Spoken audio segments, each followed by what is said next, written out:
मेरा नाम दुर्गा जगसर है। आज हम इतिहास विषय पढ़ने वाले हैं। उसमें है घटक, जनपद और महाजनपद। घटक 16 महाजनपद।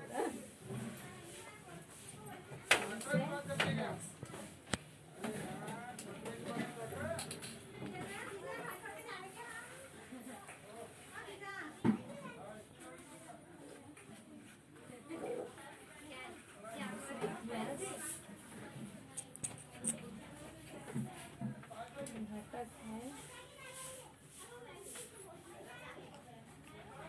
जनपद,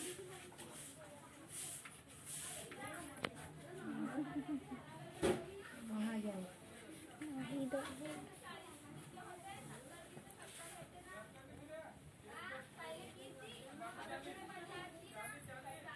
घटक है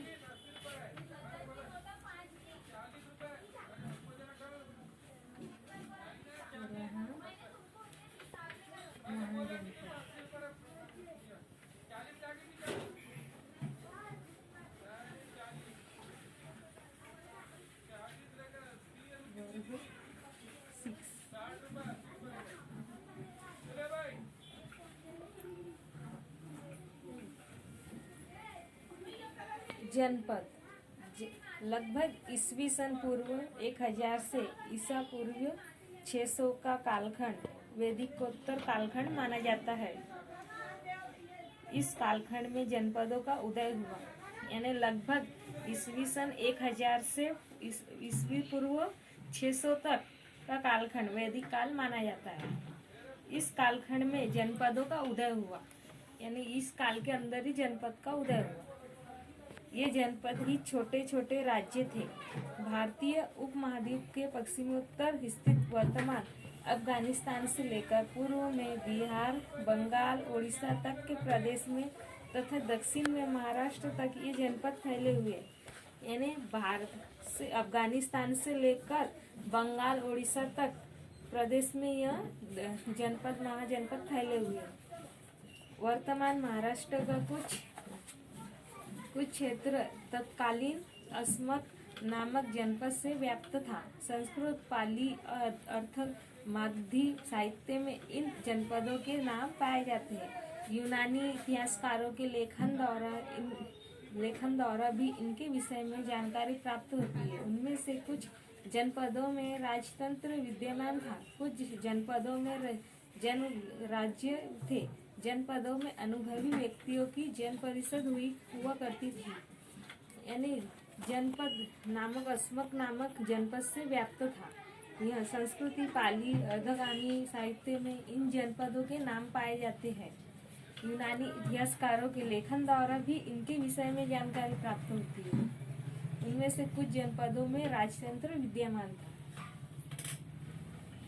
जनगण परिषद के पार्षद सदस्य एक दूसरे के साथ विचार विमर्श करके राज्य प्रशासन से संबंधित निर्णय लेते थे। इस प्रकार का विचार विमर्श जहाँ होता था उस सभागार को संथागार कहते थे। गौतम बुद्ध शाक्य गणतांत्रिक राज्य से संबंधित थे। प्रत्येक जनपद के अपने अपने सिक्के थे। गण परिषद के पार्षद सदस्य एक दूसरे के विचार विमर्श करके राज्य में प्रशासन करते थे। इस प्रकार का विचार विमर्श जहाँ होता था उस सभागार को संथागार कहते थे। गौतम बुद्ध शाक्य गणतांत्रिक राज्य से संबंधित थे। प्रत्येक जनपद के अपने अपने सिक्के थे।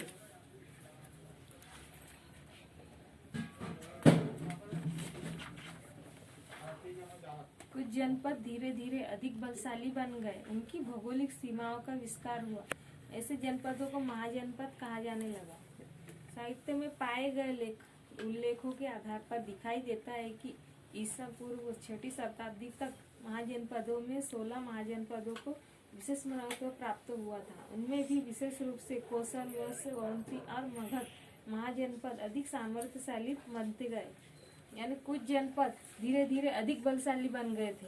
उनकी भौगोलिक सीमाओं का विस्तार हुआ। ऐसे जनपदों को महाजनपद कहते थे। साहित्य में पाए गए उल्लेखों के आधार पर दिखाई देता है ईस्वी पूर्व 6वीं शताब्दी तक महाजनपदों में 16 महाजनपदों को विशेष महत्व प्राप्त हुआ था। मगध साम्राज्य का उदय। इसमें दूसरा मगध साम्राज्य का उदय।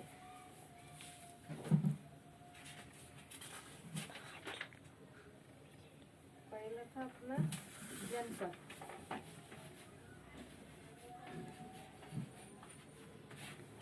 दूसरा था महाजनपद,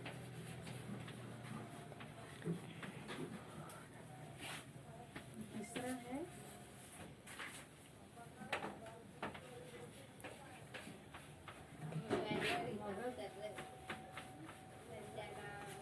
साम्राज्य का उदय।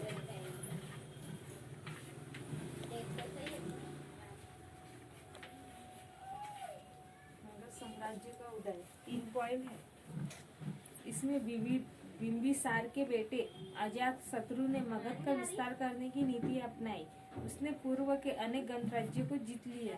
अजात शत्रु के काल में मगध संपन्न हुआ। उसने बौद्ध धर्म को स्वीकार किया था। गौतम बुद्ध के महापरिनिर्वाण के बाद अजात शत्रु के शासनकाल में राजगृह